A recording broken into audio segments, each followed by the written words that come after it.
Keeping Up. My street in Paris is named for a surgeon who taught at the nearby medical school and discovered an abnormal skin condition, a contracture that causes the fingers to bend inward, eventually turning the hand into a full-time fist. It's short, this street, no more or less attractive than anything else in the area, yet vacationing Americans are drawn here, compelled for some reason to stand beneath my office window and scream at one another.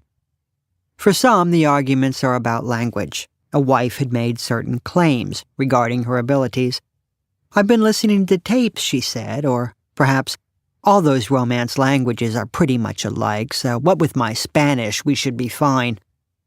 But then people use slang, or ask unexpected questions, and things begin to fall apart. "You're the one who claimed to speak French!" I hear this all the time, and look out my window to see a couple standing toe-to-toe on the sidewalk. "Yeah," the woman will say, "at least I try." "Well, try harder, damn it. Nobody knows what the hell you're saying." Geographical arguments are the second most common. People notice that they've been on my street before, maybe half an hour ago, when they only thought they were tired and hungry and needed to find a bathroom. "For God's sake, Philip, would it kill you to just ask somebody?" I lie on my couch thinking, why don't you ask? How come Philip has to do it? But these things are often more complicated than they seem. Maybe Philip was here 20 years ago and has been claiming to know his way around. Maybe he's one of those who refused to hand over the map, or refused to pull it out, lest he look like a tourist. The desire to pass is loaded territory and can lead to the ugliest sort of argument there is. "You want to be French, Mary Frances, that's your problem, but instead you're just another American." I went to the window for that one, and saw a marriage disintegrate before my eyes. Poor Mary Frances and her beige beret. Back at the hotel it had probably seemed like a good idea, but now it was ruined and ridiculous. A cheap felt pancake sliding off the back of her head. She'd done the little scarf thing, too, not caring that it was summer. Could have been worse, I thought. She could have been wearing one of those striped boater's shirts, but as it was pretty bad. A costume, really. Some vacationers raise the roof. They don't care who hears them. But Mary Frances spoke in a whisper. This, too, was seen as pretension, and made her husband even angrier. "Americans," he repeated. "We don't live in France. We live in Virginia. Vienna, Virginia. Got it?" I looked at this guy and knew for certain that if we'd met at a party, he'd claim to live in Washington, D.C. Ask for a street address, and he'd look away, mumbling, well, just outside D.C. When fighting at home, an injured party can retreat to a separate part of the house, or step into the backyard to shoot at cans. But outside my window, the options are limited to crying, sulking, or storming back to the hotel. "Oh, for Christ's sake," I hear, "can we please just try to have a good time?" This is like ordering someone to find you attractive, and it doesn't work. I've tried it. Most of Hugh's and my travel arguments have to do with pace. I'm a fast walker, but he has longer legs and likes to maintain a good 20-foot lead. To the casual observer, he would appear to be running from me, darting around corners, intentionally trying to lose himself. When asked about my latest vacation, the answer is always the same. In Bangkok, in Ljubljana, in Budapest and Bonn, what did I see? Hugh's back, just briefly as he disappeared into a crowd. I'm convinced that before we go anywhere, he calls the Board of Tourism and asks what style and color of coat is most popular among the locals. If they say, for example, a navy windbreaker, he'll go with that. It's uncanny the way he blends in. When we're in an Asian city, I swear he actually makes himself shorter. I don't know how, but he does. There's a store in London that sells travel guides alongside novels that take place in this or that given country. The idea is that you'll read the guide for facts and read the novel for atmosphere. A nice thought, but the only book I'll ever need is Where's Waldo?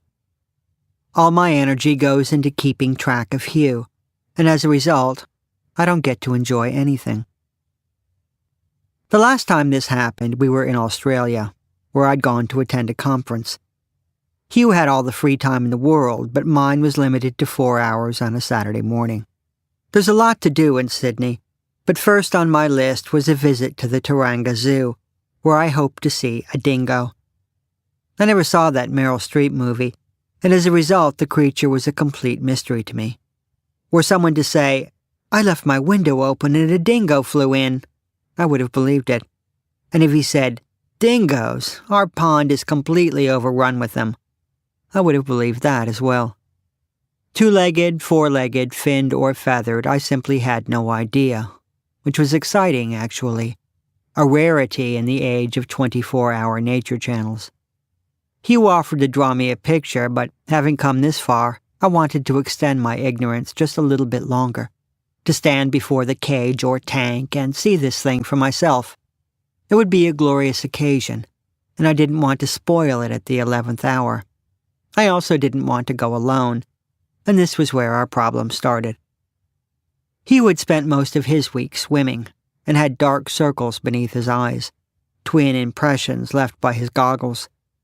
When in the ocean, he goes out for hours, passing the lifeguard buoys and moving into international waters. It looks as though he's trying to swim home, which is embarrassing when you're the one left on shore with your hosts. He honestly does like it here, I say. Really. Had it been raining, he might have willingly joined me, but as it was, Hugh had no interest in dingoes. It took a solid hour of whining to change his mind, but even then his heart wasn't in it. Anyone could see that.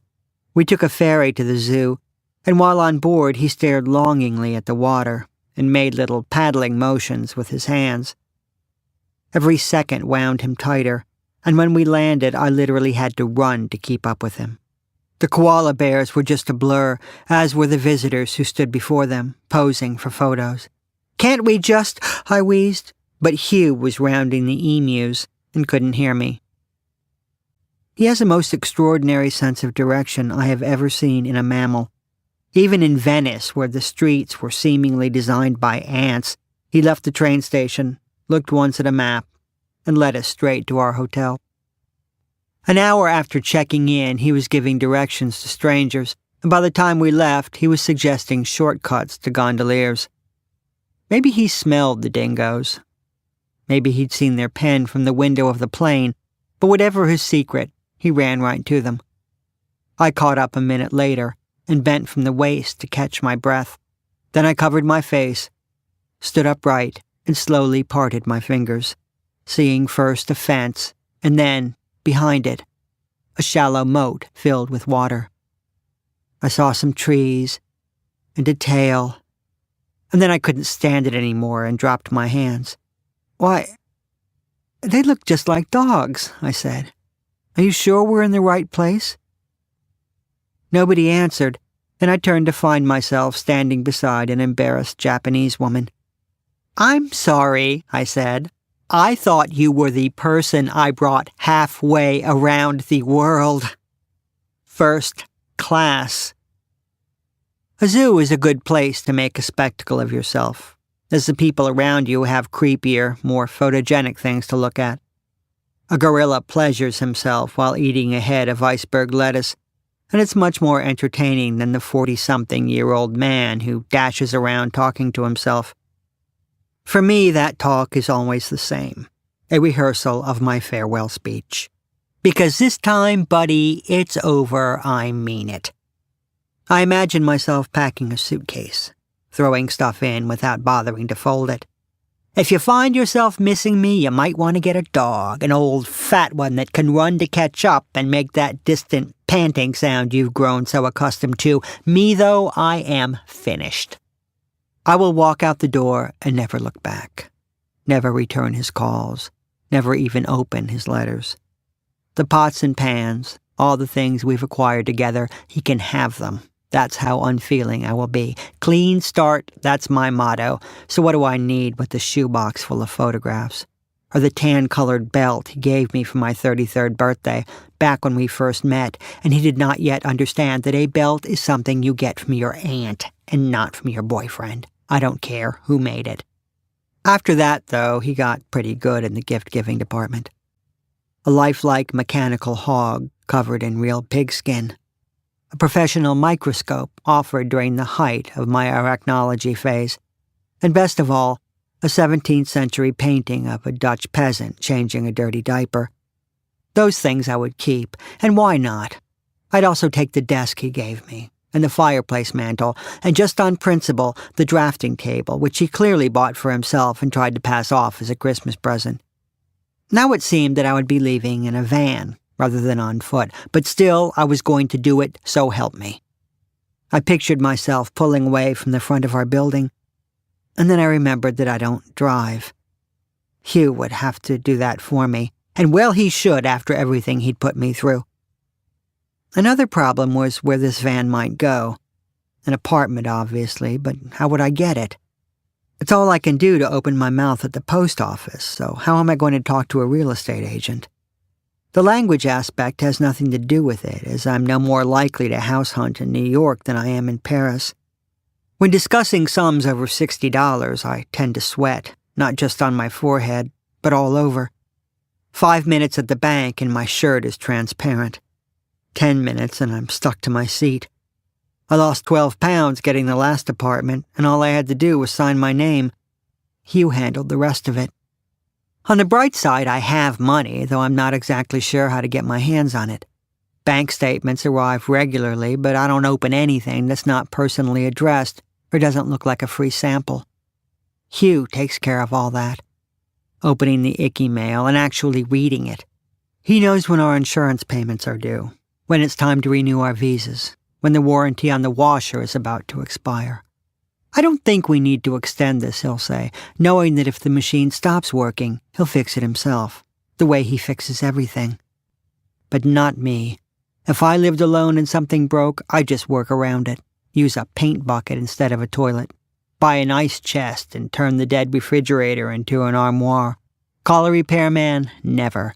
Do it myself? That'll be the day. I've been around for nearly half a century, yet still I am afraid of everything and everyone. A child sits beside me on the plane, and I make conversation, thinking how stupid I must sound. The downstairs neighbors invite me to a party, and after claiming that I have a previous engagement, I spend the entire evening confined to my bed, afraid to walk around because they might hear my footsteps. I do not know how to turn up the heat, send an email, call the answering machine for my messages, or do anything even remotely creative with the chicken. Hugh takes care of all that, and when he's out of town, I eat like a wild animal, the meat still pink, with hair or feathers clinging to it. So is it any wonder that he runs from me? No matter how angry I get, it always comes down to this. I am going to leave, and then what? Move in with my dad? 30 minutes of pure rage, and when I finally spot him, I realize that I've never been so happy to see anyone in my life. "There you are," I say. And when he asks where I have been, I answer honestly and tell him I was lost.